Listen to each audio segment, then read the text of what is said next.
Coach Kyle, ano yung mga mapapayo mo sa atin sa mga batang gustong invest? Mga gustong magsimula sa stock market, ganyan.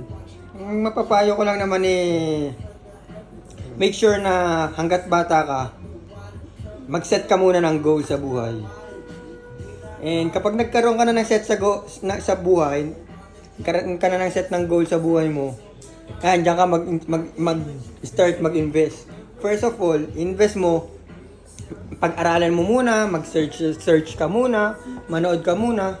And secondly, pag medyo natutunan mo na yung mga pang-umpisa ng investment, gawin mo, take a risk. Lahat naman ng bagay sa mundo ngayon, always take a risk.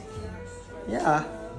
And balikan mo ako kapag nag-uumpisa ka na, then saka tayo magkwentuhan about doon. Sa ngayon, manood ka muna, ang may papayo ko lang sa'yo, is set the goals. Yun lang.